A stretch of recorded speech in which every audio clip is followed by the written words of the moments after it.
नमस्कार छात्रों, मैं डॉक्टर राम प्रताप यादव आज आपसे subject code BPSC 143 state politics India में इकाई 3 और इकाई 4 के ऊपर डिस्कस करूंगा। मैं यूनिट 3 के संघ राज्य संबंध में खासतौर से जो विधायी, आर्थिक और प्रशासनिक जो संबंध है राज्य और संघ के बीच में, उस पर मैं चर्चा करूंगा। आइए देखते हैं कि इस यूनिट में हम लोग किन किन बातों पर चर्चा करेंगे। प्रिय छात्रों, आपको पता है कि भारतीय संविधान में संघ सूची, राज्य सूची, समवर्ती सूची पर विस्तृत जो है उल्लेख किया गया है और केंद्र और राज्यों के बीच जो प्रशासनिक संबंध है तथा जो वित्तीय संबंध है, उस संदर्भ में बातें की गई हैं। आइए हम उस पर चर्चा करते हैं। भारतीय संघ की जो प्रकृति है वो ऐतिहासिक परिस्थितियों से संबंधित है, जिसने भारतीय संघ को आकार दिया है। हम जानते हैं कि भारत राज्यों का एक संघ है। यह एक महासंघ है। संघीय सरकार में राजनीतिक शक्तियों का बंटवारा केंद्र और राज्यों के बीच विभाजित किया जाता है। केंद्र और राज्य दोनों ही अपनी शक्तियां संविधान से प्राप्त करते हैं और अपने क्षेत्राधिकार में स्वतंत्र रूप से कार्य करते हैं। संविधान की सर्वोच्चता संघवाद की विशेषताओं में से एक है। केंद्र और राज्यों के बीच सत्ता का आवंटन शक्तियों के विभाजन के नाम से जाना जाता है। शक्तियों का विभाजन शक्तियों के पृथक्करण से अलग है। केंद्र और राज्यों के बीच शक्तियों का जो वितरण है वो हम देखते हैं कि मूलतः विधायी, कार्यपालिका एवं न्यायपालिका के बीच शक्तियों के पृथक्करण से संबंधित है। भारत में शक्तियों का विभाजन संविधान द्वारा आवंटित किया गया है। तो हम अब इस इकाई में हम शक्तियों के वितरण के विभिन्न पहलुओं पर चर्चा करेंगे। प्रिय छात्रों, भारतीय संघीय प्रणाली की उत्पत्ति का उन प्रावधानों से पता लगाया जा सकता है जो स्वतंत्रता पूर्व काल में शुरू किए गए थे। सरकार का संघीय रूप भारतीय सरकार अधिनियम 1935 ने स्थापित किया था। 1942 का क्रिप्स मिशन, 1946 का कैबिनेट मिशन और नेहरू द्वारा संविधान सभा में पेश की गई उद्देश्य संकल्पना ने संघीय सरकार की स्थापना की। हालांकि स्वतंत्रता की पूर्व संध्या पर भारत की स्थिति को ध्यान में रखते हुए भारतीय संघीय व्यवस्था में राज्यों की तुलना में केंद्र को मजबूत बनाने की जरूरत थी। दूसरे विश्व युद्ध के बाद भारतीय अर्थव्यवस्था के सामने खाद्य संकट बहुत अधिक था। विभाजन के बाद सांप्रदायिक दंगों ने कानून एवं व्यवस्था बनाए रखने की गंभीर चुनौती पैदा की थी। ऐसी परिस्थिति में संविधान सभा ने संघीय ढांचे के अंतर्गत मजबूत केंद्र की आवश्यकता को रेखांकित किया। मजबूत केंद्र की आवश्यकता पर जोर देते हुए संविधान सभा सदस्य यस नगप्या ने 5 नवंबर 1948 को कहा, जैसा हम सबको मालूम है, हमने हाल ही में आज़ादी की लड़ाई जीती है। हमें इसे बरकरार रखने के लिए कुछ समय चाहिए और इसके लिए हमें केंद्र को मजबूत बनाना होगा। छात्रों, इस तरीके से नागप्पा का जो विचार था वो केंद्र को मजबूत बनाने का विचार था। हमें प्रांतों को एकजुट करने के लिए, उनमें एकता लाने के लिए यह हमारे देश के हित में है और एक मजबूत केंद्र होना चाहिए। जैसा कि हम देखते हैं, संविधान सभा ने यह महसूस किया कि यदि हम मजबूत केंद्र के विचार को छोड़ देंगे तो हमारे देश की एकता, अखंडता और राष्ट्रीयता को खतरा पैदा हो जाएगा। छात्रों, यह बताना महत्वपूर्ण है कि भारतीय संविधान निर्माताओं ने संघ राष्ट्र के इस्तेमाल से बचाव किया। संघवाद के स्थान पर भारत को राज्यों का संघ कहा गया। भारत के संविधान में संघवाद शब्द का कहीं भी इस्तेमाल नहीं किया गया है। अनुच्छेद 1 में कहा गया है कि भारत राज्यों का संघ होगा। डॉक्टर भीमराव अंबेडकर ने कहा था कि महत्वपूर्ण बात यह है कि संघ का प्रयोग जानबूझकर किया गया है। हालांकि प्रशासन की सुविधा के लिए देश और लोगों को अलग अलग राज्यों में विभाजित किया जा सकता है। देश अभिन्न संपूर्ण है। इसके लोग एक ही स्रोत में प्राप्त एक ही परम सत्ता के तहत रहने वाले एक ही लोग हैं। इस प्रकार संविधान सभा संघीय सिद्धांतों के लिए प्रतिबद्ध थी और एक मजबूत केंद्र के लिए आश्वस्त थी। कुछ विद्वान इसे एक संघीय ढांचे की तुलना में अधिक एकात्मक ढांचा मानते हैं। जैसे कि केसी बियर ने भारतीय व्यवस्था को अर्ध संघीय व्यवस्था अर्थात क्वेसी फेडरल सिस्टम स्टेट कहा है। यह एक मध्यम मार्ग है जिसे शास्त्रीय अर्थ में संघ नहीं कहा जा सकता है। इस तरीके से छात्रों, हम देखते हैं कि संविधान सभा में तमाम बहसों के उपरांत अलग अलग विचार आए, जिसमें कोई विचारक, कोई संविधान सभा का सदस्य केंद्र के को अधिक मजबूत करने के पक्ष में था, तो कोई राज्यों को कुछ सुविधा देने के पक्ष में था, तो कोई मध्यम मार्ग अपनाने के पक्ष में था। छात्रों, भारतीय संविधान ने संघीय राजनीति की स्थापना की है। इसने केंद्र और राज्यों के बीच स्पष्ट एवं विस्तृत शक्तियों का विभाजन किया है। संविधान के अंतर्गत विभिन्न प्रावधान किए गए हैं जो विधायी, कार्यपालिका, वित्तीय संबंधों से संबंधित हैं। आइए हम इस पे चर्चा करते हैं। संविधान के अनुच्छेद 245 और 255 भाग 11 में केंद्र और राज्यों के बीच विधायी संबंधों का प्रावधान है। संविधान की 7वीं अनुसूची में केंद्र और राज्यों के बीच शक्तियों का आवंटन एवं कार्यप्रणाली का प्रावधान किया गया है। इसमें 3 सूचियों का प्रावधान है: केंद्र सूची, राज्य सूची और समवर्ती सूची। संघ सूची के विषयों पर केंद्रीय संसद को कानून बनाने की विशेष शक्तियां शामिल हैं। संघ सूची में वर्तमान में करीब 100 विषय हैं। विदेशी मामले, संचार, नागरिक उड्डयन, रेलवे, अंतरराज्य व्यापार और वाणिज्य, बैंकिंग, मुद्रा, बीमा इत्यादि महत्वपूर्ण विषय संघ सूची में शामिल हैं। राज्य सूची के विषयों पर शामिल विषयों पर कानून बनाने का अधिकार राज्य विधानमंडल को दिया गया है। वर्तमान में राज्य सूची में 61 अर्थात 61 विषय हैं। पहले इसमें 66 विषय थे। राज्य विधायिका द्वारा बनाए गए कानून जो राज्य सूची में दिए गए विषयों पर हैं, वे उस राज्य पर विशेष रूप से लागू होते हैं। कानून और व्यवस्था, पुलिस, जेल, कृषि एवं भू राजस्व, स्थानीय सरकार, जन स्वास्थ्य, शराब, भूमि, राज्य सार्वजनिक सेवाएं और मत्स्य पालन जैसे महत्वपूर्ण विषय राज्य सूची में शामिल हैं। केंद्र और राज्य दोनों समवर्ती सूची में शामिल विषयों पर कानून बना सकते हैं।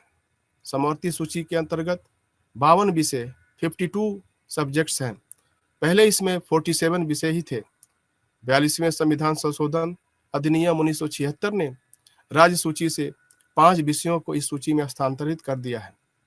शिक्षा, वन विभाग, बिजली, नापतोल, उत्तराधिकार, श्रमिक संघ जैसे महत्वपूर्ण विषय समवर्ती सूची में शामिल हैं। यदि केंद्र और राज्य के बीच विवाद होता है तो केंद्र द्वारा बनाए गए कानून राज्य के कानून की तुलना में प्रबल है। हालांकि अनुच्छेद 254(2) के तहत इस नियम का अपवाद है।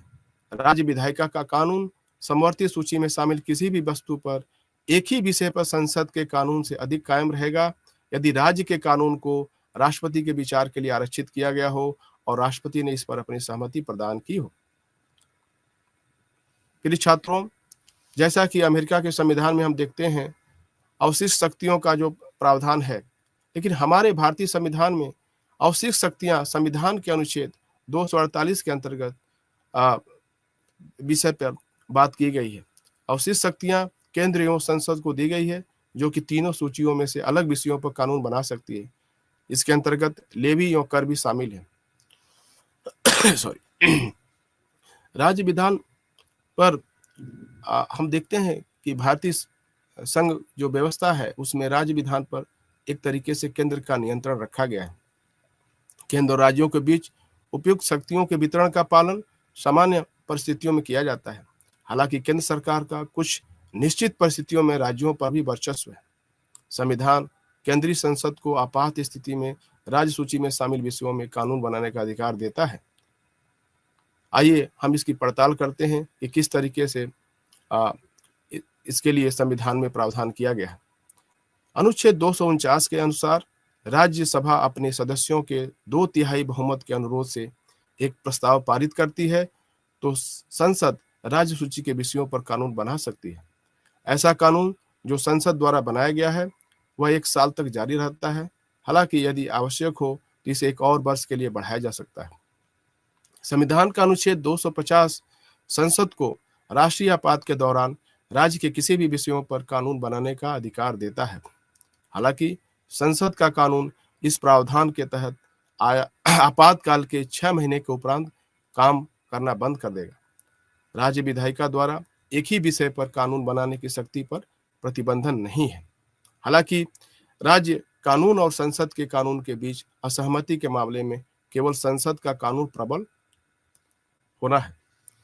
अनुच्छेद 252 के तहत यदि 2 या 2 से अधिक राज्यों की विधानसभा के अनुरोध पर एक विषय पर कानून बनाने के लिए एक प्रस्ताव के माध्यम से केंद्रीय संसद राज्य सूची के विषयों में जो राज्यों के लिए उपयोगी है ऐसे कानून बना सकती है। इसी तरीके से संविधान का अनुच्छेद 253 संसद को यह अधिकार देता है कि वह संपूर्ण भारत का किसी क्षेत्र का कोई ऐसा हिस्सा या किसी अन्य देश या देशों के साथ सम्मेलन, किसी भी संधि या अंतर्राष्ट्रीय समझौते को लागू करने के लिए कानून बनाने के लिए अधिकृत करता है। छात्रों, भारतीय संविधान के अनुच्छेद 356 के तहत एक राज्य में राष्ट्रपति शासन की घोषणा के दौरान केंद्रीय संसद राज्य सूची में शामिल विषयों पर कानून बना सकती है। इसी तरीके से उपयुक्त प्रावधानों के अलावा केंद्र राज्य के कानूनों के ऊपर भी नियंत्रण रखता है। भारतीय संविधान के अनुच्छेद 200 के तहत राज्यपाल किसी भी राज्य विधानमंडल द्वारा पारित विधेयक पर अपनी सहमति देने का अधिकार रखता है। राज्यपाल राज्य के विधायिका द्वारा पारित निर्दिष्ट विधेयकों को राष्ट्रपति के अनुमोदन के लिए आरक्षित रख सकता है। इसके अलावा राष्ट्रपति को पूरा अधिकार है कि वह ऐसे बिलों पर सहमति दें या उन्हें निरस्त कर दें। कुछ मामलों में विधेयकों को जो राज्य सूची में शामिल हैं उन पर राष्ट्रपति की पूर्व अनुमति लेना जरूरी है। राष्ट्रपति राज्यों को निर्देश दे सकता है कि वे आपातकाल के दौरान पारित किए गए धन विधेयकों और वित्त विधेयकों को आरक्षित रखें। जैसा कि अनुच्छेद 200 के अंतर्गत यह प्रावधान है कि संविधान राज्यपाल को यह अधिकार देता है कि वह किसी विधेयक को राष्ट्रपति की सहमति के लिए आरक्षित रख सके। यह राज्यपाल का विशेषाधिकार है कि वह यह सुनिश्चित करे कि राज्यों के कानून संविधान के दायरे में आते हैं। वास्तविकता के विपरीत इसकी प्रक्रिया का दुरुपयोग राज्य विधायिका द्वारा पारित एक बिल के द्वारा किया जा सकता है। प्रिय छात्रों, आइए हम चर्चा करते हैं कि केंद्र और राज्यों के बीच प्रशासनिक संबंध किस तरीके का है और संविधान में इसके लिए किस तरीके के प्रावधान किए गए हैं। भारत के संविधान ने एक मजबूत केंद्र सरकार के साथ साथ कई अन्य एकात्मक विशेषताएं भी स्थापित की है। सामान्य परिस्थितियों में राज्य सरकारें अपनी संवैधानिक शक्तियों का प्रयोग अपने क्षेत्राधिकार में ही करती हैं। केंद्र की कार्यपालिका शक्तियां पूरे भारत को कवर करती हैं। उसी तरह राज्य की कार्यपालिका शक्तियां राज्य सूची में शामिल सभी विषयों तक संबंधित होती है।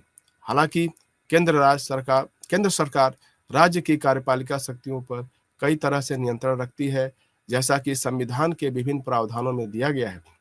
संविधान के अनुच्छेद 162 के अनुसार केंद्र सरकार की कार्यपालिका शक्तियां सभी विषयों तक विस्तृत है जिन पर संसद कानून बना सकती है। राज्य की कार्यपालिका शक्तियां केंद्रीय संसद द्वारा बनाए गए कानूनों के साथ प्रयोग किया जा सकता है।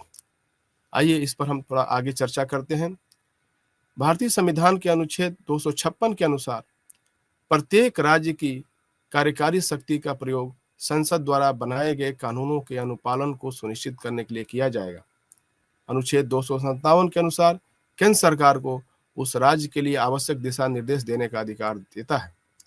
इस संबंध में राष्ट्रीय या सैन्य महत्व से संबंधित संचार के बारे में दिशा निर्देश देने का अधिकार है। संविधान भी इसका पालन न करने के निहितार्थ व राज्यों द्वारा दिशा निर्देश को बताता है। अनुच्छेद 365 के अनुसार यदि कोई राज्य केंद्र सरकार के निर्देश का अनुपालन करने में विफल रहता है तो राष्ट्रपति यह मान सकता है कि राज्य सरकार संविधान के प्रावधानों के अनुसार चलने में असमर्थ है। नतीजतन यह हो सकता है कि उस राज्य में अनुच्छेद 356 के तहत राष्ट्रपति शासन लगाया जा सकता है। प्रिय छात्रों, अनुच्छेद 352 और 356 के तहत आपातकाल की घोषणा की जाती है। अनुच्छेद 352 के तहत संविधान भारत के राष्ट्रपति को एक राष्ट्रीय आपातकाल घोषित करने का अधिकार देता है। यह आपातकाल युद्ध या बाहरी आक्रमण या आंतरिक सशस्त्र विद्रोह से खतरे की स्थिति में लगाया जा सकता है। राष्ट्रीय आपातकाल के दौरान केंद्र के पास राज्य को निर्देश देने का कार्यकारी शक्ति है कि किस तरीके से कार्यकारी शक्ति का प्रयोग किया जाना है। यदि किसी राज्य में संवैधानिक मशीनरी खतरे में पड़ती है तो संविधान के अनुच्छेद 352 के तहत केंद्र उस राज्य में राष्ट्रपति शासन की घोषणा कर सकता है। इस अवधि के दौरान संघ सरकार राज्य मशीनरी पर प्रत्यक्ष नियंत्रण ले सकती है। राष्ट्रपति राज्य सरकार के किसी भी कार्य को संभाल सकते हैं। भारत के लगभग सभी राज्यों को राष्ट्रपति शासन के तहत रखा गया है और यह भारतीय संविधान के सबसे विवादास्पद और सबसे दुरुपयोग प्रावधानों में से एक है। जैसा कि हम अपने अनुभव से देखते हैं कि राष्ट्रपति शासन का अक्सर कई राज्यों में दुरुपयोग किया गया है। विडंबना यह है कि 4 अगस्त 1949 को डॉक्टर भीमराव अंबेडकर ने संविधान सभा में यह अनुमान लगाया था कि ऐसे अनुच्छेदों को कभी भी संचालन में नहीं लाया जाएगा और ये एक तरीके से निरर्थक बने रहेंगे। डेड मैटर इनको कहा था। अनुच्छेद 356 का दुरुपयोग नेहरू की सरकार के समय से ही शुरू हो गया था और यह आगे भी जारी रहा।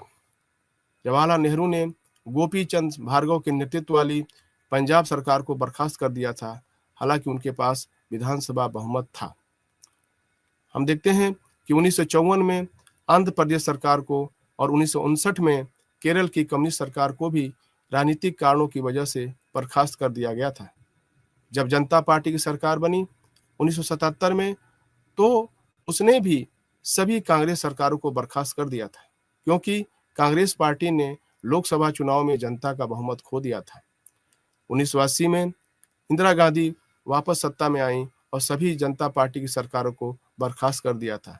वो भी उन्हीं कारणों की वजह से कि जनता पार्टी ने जनता का विश्वास खो दिया है।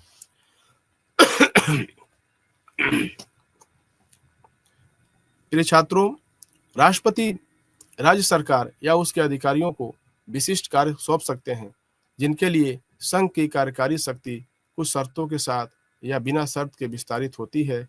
ऐसा प्रावधान भारतीय संविधान के अनुच्छेद 258 में किया गया है। हम चर्चा करते हैं कि राज्यपाल की नियुक्ति संबंधी क्या प्रावधान है। राज्यपाल भारत में जो राज्यों का संघ है, राज्य का संवैधानिक प्रमुख होता है। भारत का राष्ट्रपति किसी भी राज्य के राज्यपाल की नियुक्ति करता है। राज्यपाल केंद्र के एजेंट के तौर पर कार्य करते हैं तथा वह केंद्र को रिपोर्ट भेजते हैं।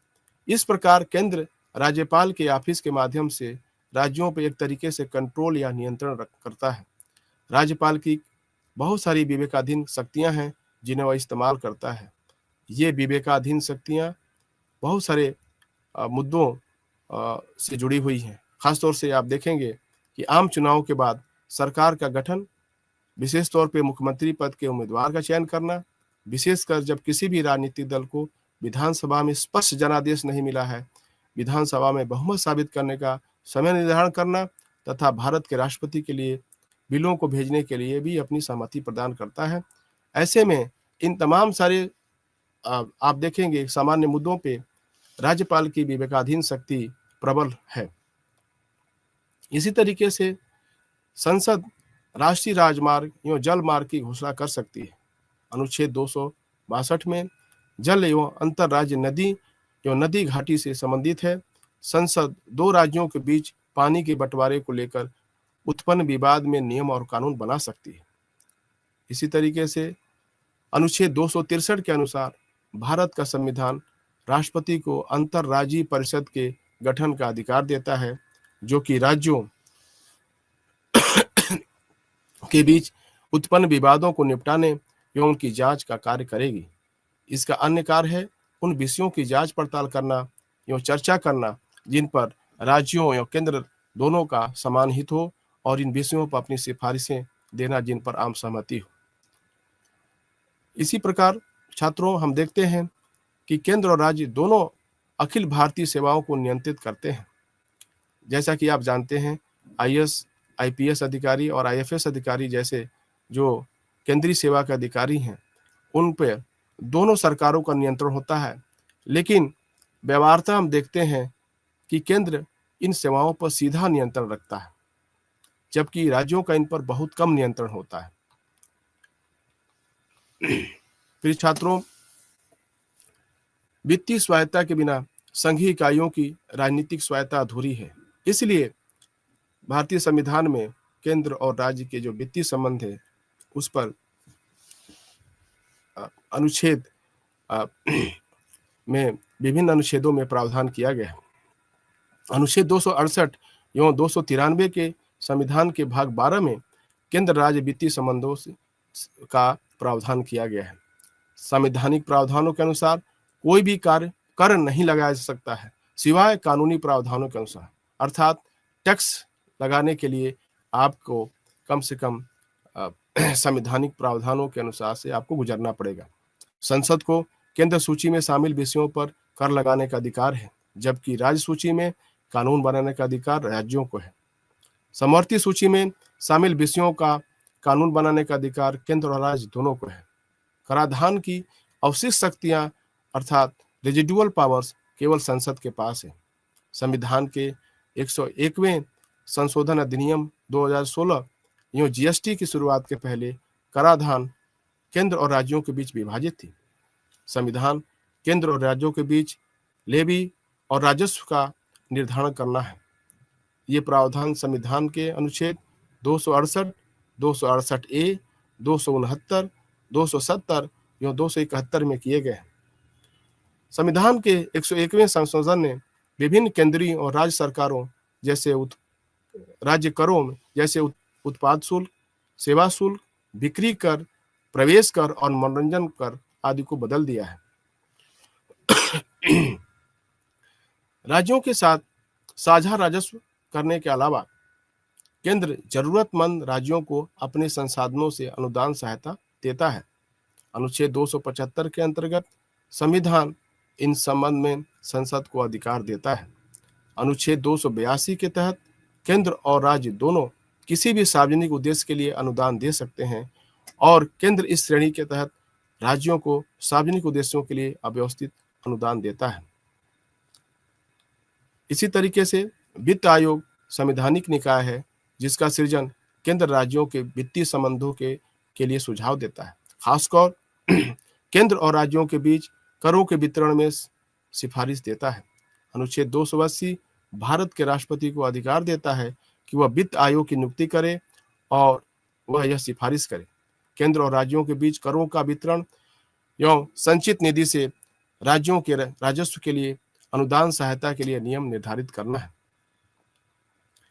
केंद्र सरकार ने, जैसा कि आप सबको विदित है, 2014 में कैबिनेट के प्रस्ताव के द्वारा पूर्वत योजना आयोग को हटाकर उसके स्थान पर नीति आयोग की स्थापना की थी। उसका लक्ष्य था राष्ट्रीय विकास को प्राथमिकता देना, जिसमें राज्यों का सहयोग आवश्यक हो, नियोजित समर्थन, पहल और तंत्र के माध्यम से सहयोगी संघवाद को बढ़ावा देना अर्थात कोऑपरेटिव फेडरलिज्म को बढ़ावा देना तथा आर्थिक नीति निर्धारण प्रक्रिया में राज्यों की भागीदारी को बढ़ावा देना नीति आयोग का प्रमुख काम है। प्रिय छात्रों, आपने देखा होगा कि हाल के दिनों में भारत सरकार ने जीएसटी की धारणा को अभी व्यवहार में उतारा है। जीएसटी की अवधारणा का विचार पूर्व प्रधानमंत्री अटल बिहारी वाजपेयी ने पेश किया था और बस 2000 में उन्होंने एक समिति का गठन किया था जिसको भारत में जीएसटी की डिजाइन और आकार का कार्य करना था। 2003 में भारत सरकार ने राजकोषीय उत्तरदायित्व और बजट प्रबंधन के लिए टास्क फोर्स का गठन किया था। इस टास्क फोर्स ने सभी वस्तुओं या सेवाओं पर एक व्यापक कर योजना को लागू करने की सिफारिश की और मौजूदा कर योजना को हटाने की सिफारिश की थी।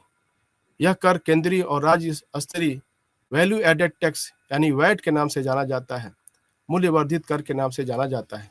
समिति ने सीमा शुल्क को छोड़कर सभी अप्रत्यक्ष करों को बदलकर एक समान कर की सिफारिश की थी।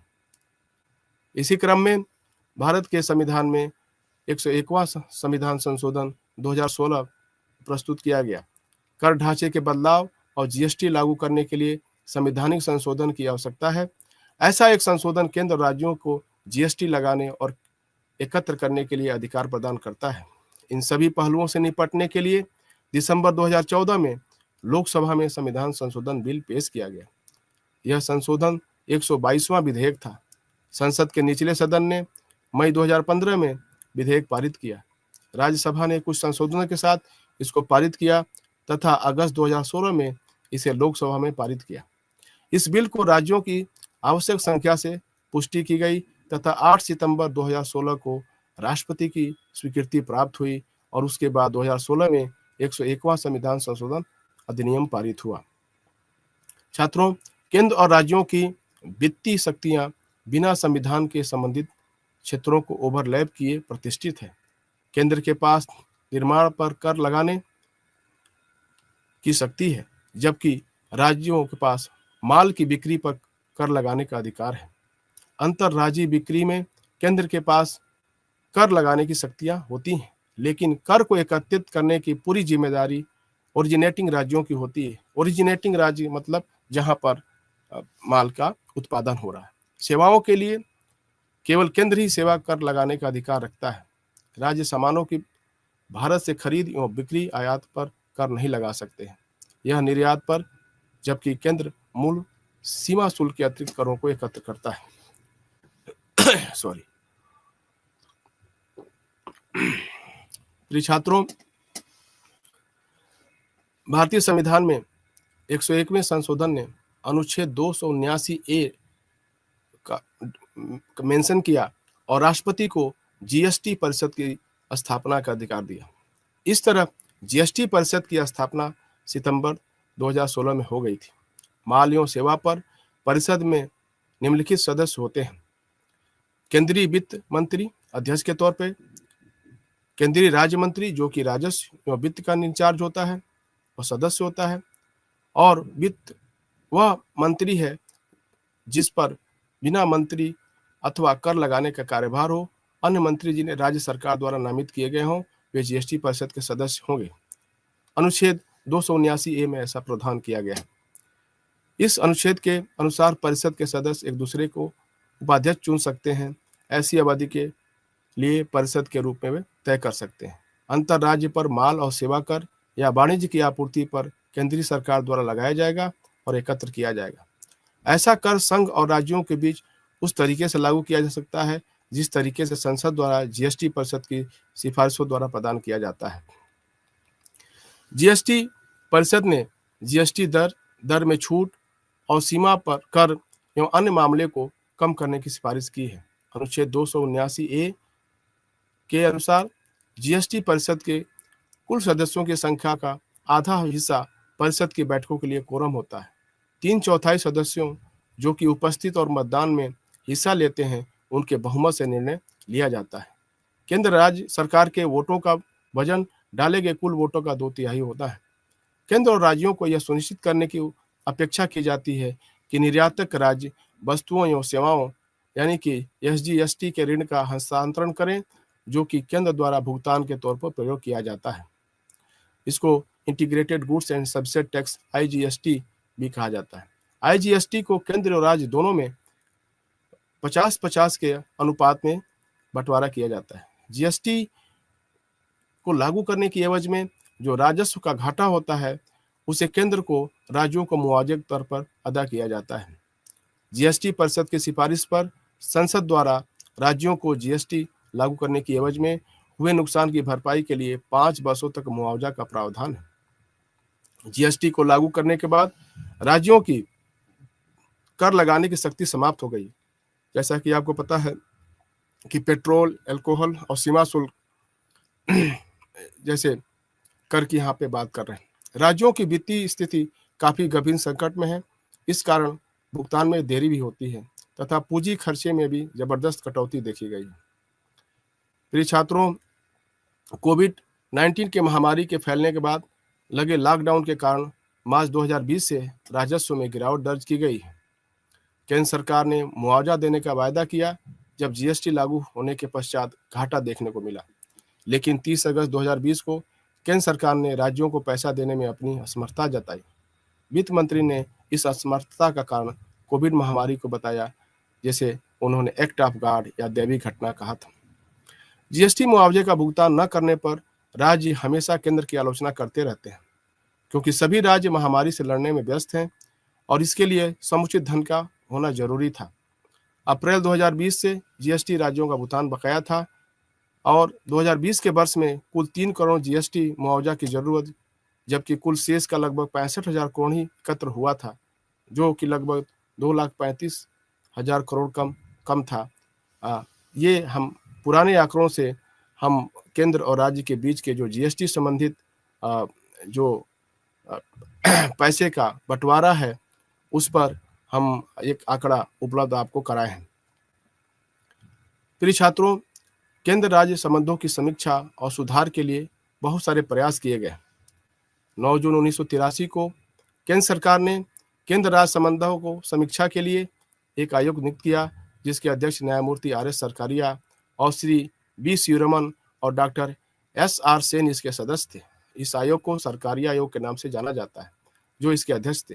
सरकारिया आयोग ने अपनी सिफारिश जनवरी 1988 को सौंपी और उसमें 247 सिफारिशें शामिल थी।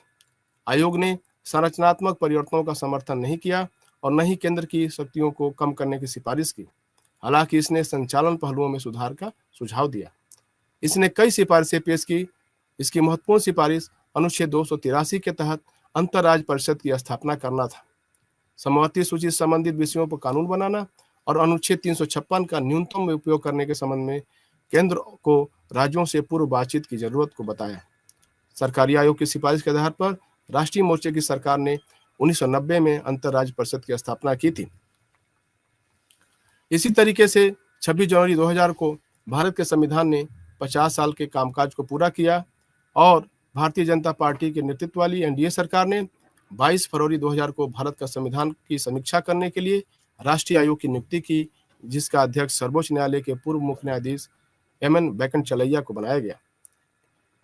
वेंकटचलैया आयोग का उद्देश्य था कि पिछले 50 वर्ष के अनुभव के आधार पर किस प्रकार संविधान ने समय की जरूरत के अनुसार पर कैसे सबसे अधिक संभव जरूरत के हिसाब से बदलाव किया जाए। यहाँ यह उल्लेख करना आवश्यक है कि न्यायमूर्ति आर.एस. सरकारिया भी इसी आयोग के सदस्य थे। आयोग ने 31 मार्च 2002 को अपनी रिपोर्ट प्रस्तुत की, जिसमें उन्होंने केंद्र राज्य संबंधों पर कई सिफारिशें पेश की। इसी तरीके से मदन मोहन पुंछी आयोग का गठन 27 अप्रैल 2007 को भारत सरकार ने केंद्र और राज्यों संबंधों पर सर्वोच्च न्यायालय के मुख्य न्यायाधीश मदन मोहन पुंछी के नेतृत्व में अध्यक्षता में गठित किया था। इस आयोग ने विधायी, प्रशासनिक और वित्तीय संबंधों की जांच की और राज्यपाल की भूमिका, आपातकालीन प्रावधान, आर्थिक और सामाजिक योजना, पंचायती राज संस्थाओं, संसाधनों के बंटवारे, जिनमें अंतर्राज्य नदी जल बंटवारा भी शामिल था, जैसे महत्वपूर्ण मुद्दों की जांच की और समीक्षा की। पुंछी आयोग ने 273 सिफारिशें प्रस्तुत की। अपनी रिपोर्ट 30 मार्च 2010 को भारत सरकार को उन्होंने सौंपा। इस प्रकार हम देखते हैं मित्रों कि भारतीय संविधान परंपरागत संघीय मॉडल से निकलकर यह राज्यों का संघ, जैसा कि संविधान की शुरुआत में ही कहा गया है, परिणित हो गया है। भारतीय संघीय ढांचा ऐतिहासिक परिप्रेक्ष्य में भारत की विविधता और बहुरंगता की देखरेख के लिए बनाया गया है। अभी हाल के वर्षों में जीएसटी के लागू होने के बाद केंद्र और राज्यों के वित्तीय संबंध बदल गए हैं तथा इसने सिवाय सीमा शुल्क के सभी अप्रत्यक्ष करों को बदल दिया है। जीएसटी परिषद की स्थापना जीएसटी दर, छूट और कर तथा अन्य मामलों जैसे नए कर व्यवस्था की सिफारिश के लिए थी। केंद्र और राज्यों के संबंधों को लेकर कई प्रकार के सुधार किए गए, जिसमें सरकारी आयोग एक प्रमुख है। प्रिय छात्रों, अब हम इकाई 4 अर्थात यूनिट 4 के राज्य और स्थानीय संबंध के शीर्षक से हम ये जानने की कोशिश करेंगे कि भारत के संविधान की रचना खासतौर से पंचायती राज और नगर स्थानीय शासन को लेकर क्या है और उस संबंधित कितने संविधान में प्रावधान किए गए हैं तथा किस तरीके के ढांचे की स्थानीय सरकार की व्यवस्था हमारे संविधान द्वारा प्रस्तावित है और व्यवहार में क्या है। मित्रों, भारतीय संविधान के अंतर्गत भारत में 2 प्रकार की स्थानीय शासन प्रणाली है, पंचायत ग्रामीण क्षेत्रों के लिए तथा नगर पालिकाएं शहरी क्षेत्रों के लिए। प्रारंभ में भारतीय संविधान ने केंद्र और राज्यों के बीच में शक्तियों के विभाजन का स्पष्ट प्रावधान किया गया है। हमने इकाई 3 में इस पर चर्चा किया।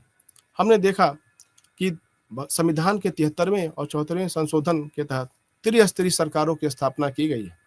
73वें संविधान संशोधन 1992 के अंतर्गत पंचायतों को संवैधानिक दर्जा प्रदान किया गया है। ऐसा प्रावधान जिसमें एक नया भाग 9 जोड़कर तथा 11वीं सूची को जोड़ दिया गया है। इसी प्रकार 74वें संविधान के संशोधन के अंतर्गत शहरी निकायों अर्थात नगर पालिकाओं को संविधान का दर्जा दिया गया एवं उन्हें एक नए भाग 9A और 12वीं अनुसूची में रखकर किया गया।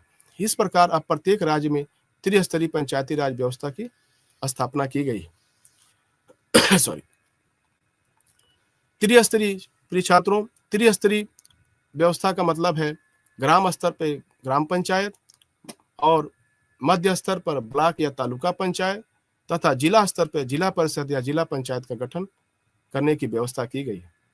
ग्रामीण स्थानीय निकायों के अलावा प्रत्येक राज्य में शहरी निकायों के भी 3 प्रकार के निकायों की व्यवस्था की गई है। जैसा कि सॉरी, हम देखते हैं कि जो संक्रमित क्षेत्र में जो आने वाले एरिया है, ट्रांजिशनल एरिया जिसे बोलते हैं, उसमें नगर पंचायत, छोटे शहरी क्षेत्रों में नगर परिषद और बड़े शहरी क्षेत्रों में नगर निगम का गठन करने का प्रावधान है। आइए हम चर्चा करते हैं कि भारत के संविधान की रचना पंचायती राज व्यवस्था को किस तरीके से सुदृढ़ करती है। प्रिय छात्रों, भारत के संविधान की रचना के लिए संविधान सभा की प्रथम बैठक 9 दिसंबर 46 को शुरू हुई थी। संविधान सभा के सदस्यों के सामने प्रमुख दायित्व था भारत को आर्थिक पुनर्गठन का दृष्टिकोण प्रदान करना। आर्थिक पुनर्गठन का मतलब था भारत की ग्रामीण अर्थव्यवस्था को बदलना तथा वैज्ञानिक और विकास के मॉडल के आधार पर कृषि और उद्योग को परिवर्तित करना। इसका यह भी आशय था कि ऐसी आर्थिक व्यवस्था का निर्माण करना जो कि लोगों के कल्याणकारी कार्य के लिए हो, असमानताओं को दूर करें, जीवन की जरूरतों को पूरा करें और जीवन की सुगमताओं को पूरा करें। महात्मा गांधी ग्राम स्वराज के पूर्ण समर्थक थे। इस संदर्भ में संविधान सभा के गांधी समर्थकों ने ग्राम पंचायत की महत्ता पर जोर दिया एवं भारतीय सभ्यता एवं संस्कृति को बहाल करने पर जोर दिया जो पंचायती राज व्यवस्था के आधार पर।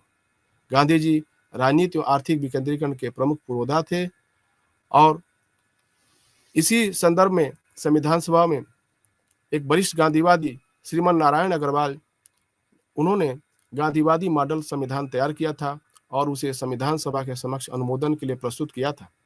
इस मॉडल में जो श्रीमान नारायण अग्रवाल ने जो मॉडल प्रस्तुत किया, यह सुझाव दिया कि पंचायती राज संस्थाओं को प्राथमिक इकाई के तौर पर अपनाया जाना चाहिए। इसमें यह भी सुझाव था कि पंचायतों के क्षेत्राधिकार में ऐसे विषय होने चाहिए जिनका संबंध कानून और व्यवस्था, भू राजस्व और कोऑपरेटिव ग्राम उद्योग इत्यादि उसमें शामिल हो। इसमें यह भी सुझाव दिया गया था कि तालुका और जिला पंचायत स्तर पर प्रत्यक्ष चुनाव की इकाइयां होनी चाहिए। इन इकाइयों को सलाहकारी कार्य करने चाहिए तथा जिला नगर पालिकाओं और पंचायतों के सदस्यों को अखिल भारतीय स्तर पर लिया जाना चाहिए। अरुण चंद्र गुहा जो प्रसिद्ध गांधीवादी थे, उन्होंने संविधान सभा में गांधीवादी मॉडल की प्रमुख विशेषताओं को रेखांकित किया, जिसमें ग्राम पंचायतों को महत्व दिया गया। उन्होंने कहा था कि हमें यह सिखाया गया है कि ग्राम पंचायतें भविष्य के प्रशासनिक मशीनरी का आधार बनेगी। गांधीवादी और कांग्रेस का दृष्टिकोण इस मामले में समान था कि भारत का भविष्य का संविधान एक पिरामिड की रचना के रूप में होगा जिसका आधार ग्राम पंचायतें होंगी। गांधीवादी संविधान के ब्लूप्रिंट, जिसने ग्राम पंचायतों को सामाजिक और आर्थिक इकाई की प्राथमिकता के तौर पर देखा, को संविधान सभा में समर्थन मिला। संविधान के मसौदे पर संविधान सभा पेश करते हुए हालांकि गांधीवादी मॉडल पे बहुत ही त्वरित प्रतिक्रिया व्यक्त की गई और डॉक्टर भीमराव अंबेडकर ने कहा कि मेरा मत है कि ग्राम पंचायतें भारत की बर्बादी का प्रतीक है और मुझे आश्चर्यचकित हो रहा है कि जो लोग प्रांतवाद एवं संप्रदायवाद का विरोध कर रहे थे वे ही ग्राम पंचायतों के चैंपियन बन रहे थे। प्रिय छात्रों, इसको आप इस व्यवहारिकता के साथ समझ सकते हैं। डॉक्टर भीमराव अंबेडकर का गांधीवादी मॉडल से क्यों विरोध था? वो इसलिए था कि गांधीवादी मॉडल कहीं ना कहीं जिस पंच परमेश्वर जैसी व्यवस्था की बात करता था गांवों में, उस गांव में जो दमित और पिछड़े लोग थे उनको न्याय मिलने की उम्मीद कम थी, ऐसा डॉक्टर अंबेडकर का मानना था। क्यों? क्योंकि पंच परमेश्वर वही लोग बनेंगे जो गांव में दबंग या प्रभुत्वशाली जात के लोग हैं, और एक बड़ी आबादी जो अति पिछड़ी पिछड़ी और दलित है, उनका क्या होगा, इसको लेकर के डॉक्टर भीमराव अंबेडकर बहुत चिंतित थे। इसलिए उन्होंने गांधीवादी मॉडल का मुखर विरोध किया। स्वतंत्रता प्राप्ति के बाद की अवधि में पंचायतों ने भारत में शासन के स्थानीय स्तर पर सार्वजनिक नीतियों के क्रियान्वयन एवं विस्तार करने में महत्वपूर्ण भूमिका निभाई है। सामुदायिक विकास कार्यक्रम और राष्ट्रीय विस्तार सेवाएं नेहरू के काल से ही शुरू की गई थी। सामुदायिक विकास कार्यक्रम 2 अक्टूबर 1952 को शुरू किए गए थे, जो कि गांधी जी की जयंती का दिन था। यह स्वतंत्रता प्राप्ति के बाद पहला कार्यक्रम था जिसका लक्ष्य था स्थानीय विकास की गतिविधियों में लोगों की भागीदारी को बढ़ावा देना। प्रथम पंचवर्षीय योजना के समय में सबसे अधिक ध्यान ग्रामों को दिया गया है, तथा योजना दस्तावेज में इस बात पर अधिक बल दिया गया कि पंचायतें अपने नागरिकों के लिए संतोषजनक ढंग से कार्य करें, तभी संभव हो पाएगा, देश का विकास संभव हो पाएगा, जब वे विकास की एक सक्रिय और प्रक्रिया के साथ जुड़ी हों। जब तक कोई ग्रामीण एजेंसी जिम्मेदारी नहीं ले सकती और विकास के लिए पहल नहीं कर सकती, वे ग्रामीण जीवन पर असर नहीं कर सकती। समग्र रूप से समुदाय का प्रतिनिधित्व करने वाला ग्राम संगठन ही आवश्यक नेतृत्व प्रदान कर सकता है। ऐसी बात पहली पंचवर्षीय योजना में की गई थी। 1952 में सामुदायिक विकास कार्यक्रम की शुरुआत के 1 साल बाद सरकार ने राष्ट्रीय विस्तार सेवाओं को शुरू करने का फैसला किया। ये 2 अक्टूबर 1953 को शुरू की गई थी।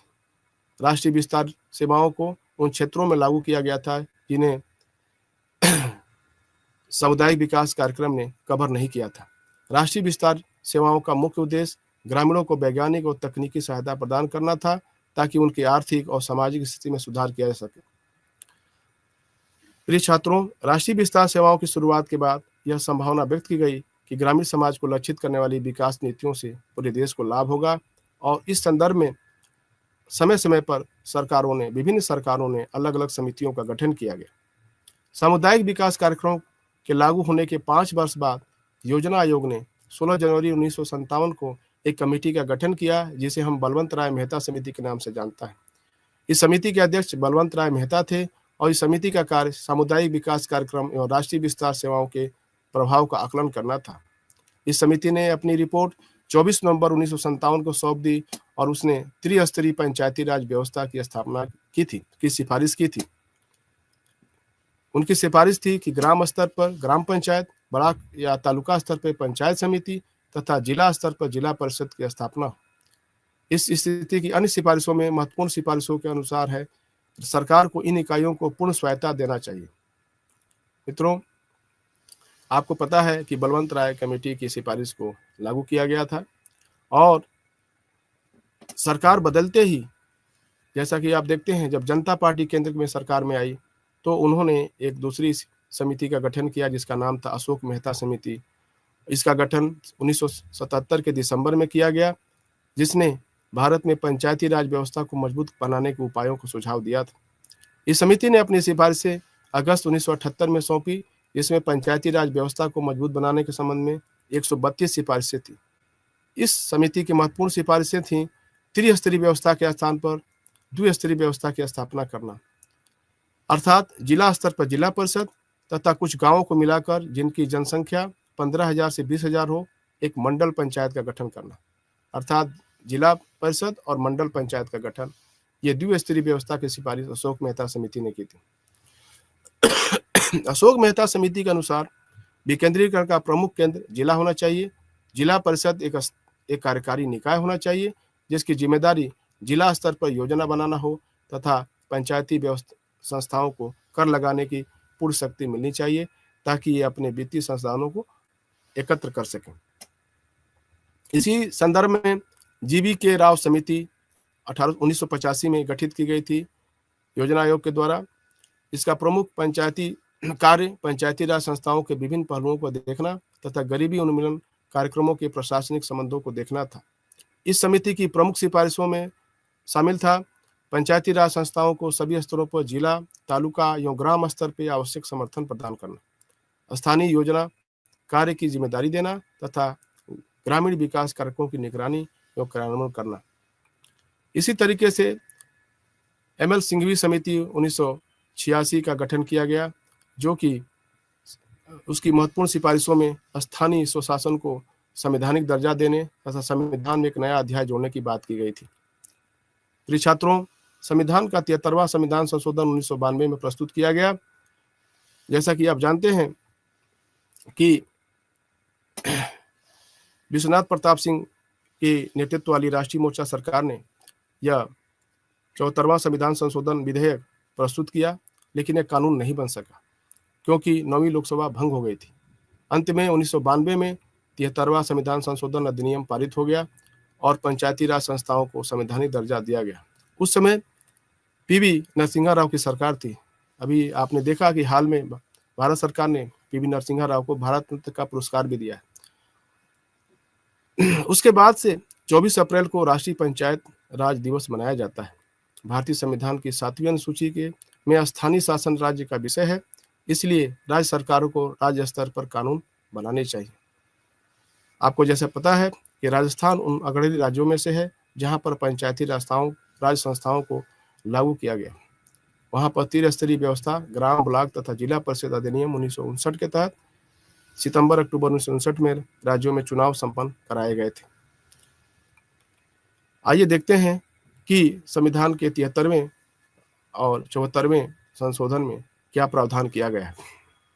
73वें संविधान संशोधन के अंतर्गत प्रमुख विशेषताओं में अनिवार्य प्रावधान शामिल हैं।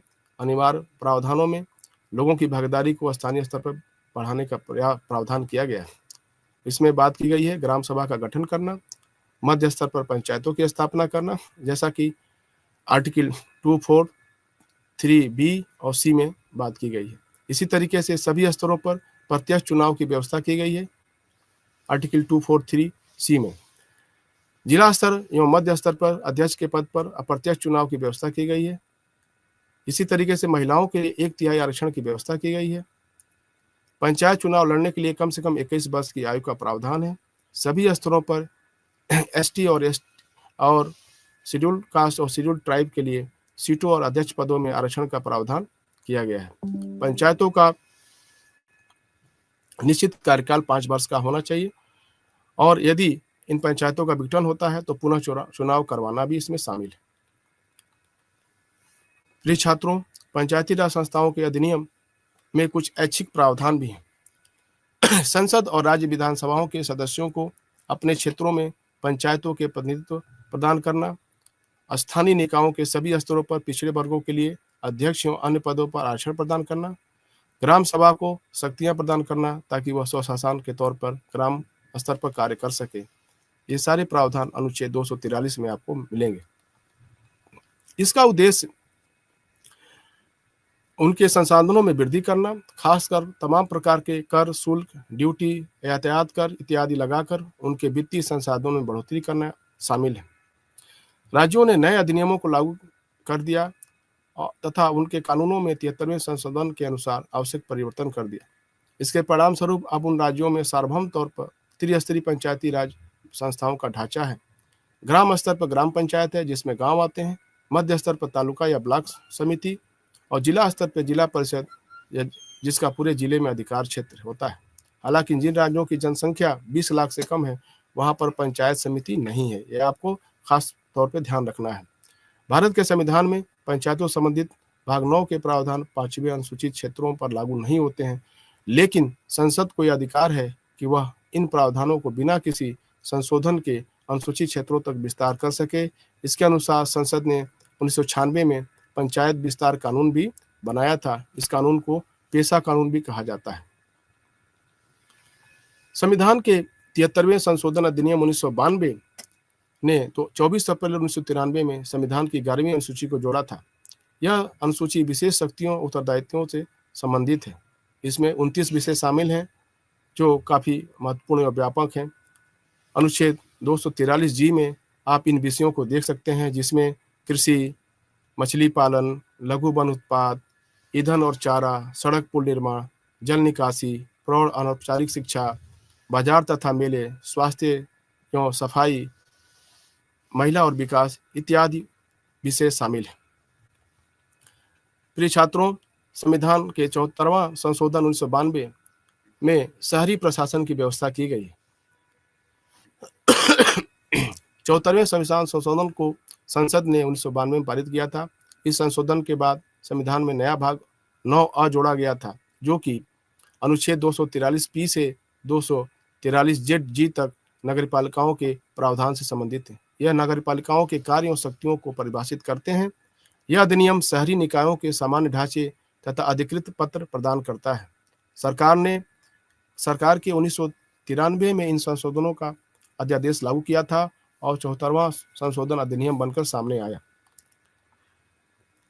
इस अधिनियम में 3 प्रकार की नगर पालिकाओं का प्रावधान किया गया है: नगर पंचायत, नगर परिषद तथा बड़े शहरों के लिए नगर निगम का प्रावधान किया गया है। नगर पालिकाओं के लिए सदस्यों का चुनाव प्रत्यक्ष रूप से जनता द्वारा किया जाता है। इसके लिए सभी क्षेत्रों को वार्ड में बांटा जाता है।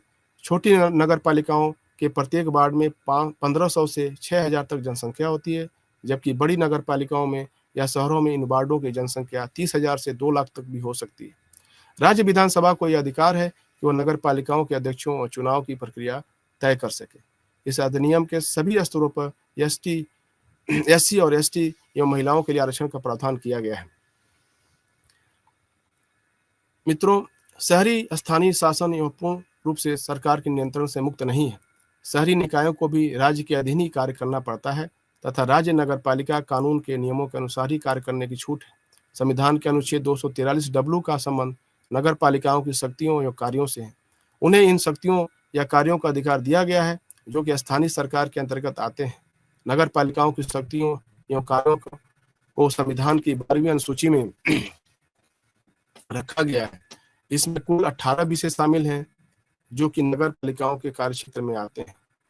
इन 18 विषयों में आप देखेंगे कि शहरी योजना, जिसमें टाउन योजना शामिल है, भू उपयोग पर रेगुलेशन बनाना तथा भवन निर्माण इत्यादि से संबंधित नियम बनाना, आर्थिक और सामाजिक विकास के लिए योजना, रोड एवं पुल बनाना, घरेलू औद्योगिक विकास, व्यावसायिक उद्देश्य के लिए जलापूर्ति, जन स्वास्थ्य, स्वच्छता एवं ठोस मृदा प्रबंधन, अग्नि सेवाएं, वानिकी, झुग्गी वस्तुओं में सुधार करना या पक्का करना, शहरी गरीबी उन्मूलन, सांस्कृतिक, शैक्षिक और नैतिक पहलुओं को बढ़ावा देना इत्यादि काम है।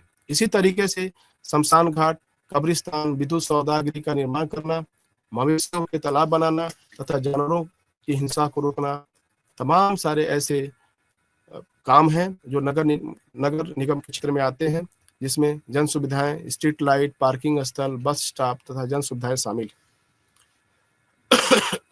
प्रिय छात्रों, कसाई घर बनाने का कानून का प्रावधान भी इस आर्टिकल में व्यवस्था की गई। प्रिय छात्रों, अनुच्छेद 243 के अंतर्गत जिला आयोग समितियों के गठन का प्रावधान किया गया है ताकि वे ग्रामीण एवं शहरी निकायों के लिए योजना तैयार कर सके। राज्य विधानसभा ऐसी समितियों के गठन का मसौदा तैयार करती है। इसी तरीके से राज्य सरकार स्थानीय निकायों पर नियंत्रण रखती है। सरकार स्थानीय निकायों के प्रस्तावों को संशोधित या अस्वीकार कर सकती है। राज्य सरकार कुछ स्थितियों में स्थानीय निकायों के सदस्यों को निर्धारित प्रक्रियाओं के माध्यम से हटा भी सकती है। राज्य सरकारें समय समय पर निरीक्षण भी करती हैं।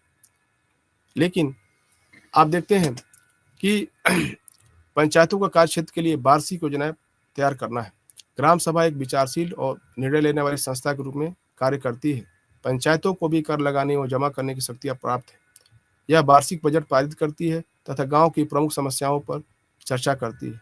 यह लाभार्थी के रूप में विभिन्न व्यक्तियों का चयन और पहचान के लिए भी जिम्मेदार है। हम देखते हैं ज्यादातर गाँव में ग्राम सभा की बैठकें मात्र औपचारिक तौर पर होती हैं।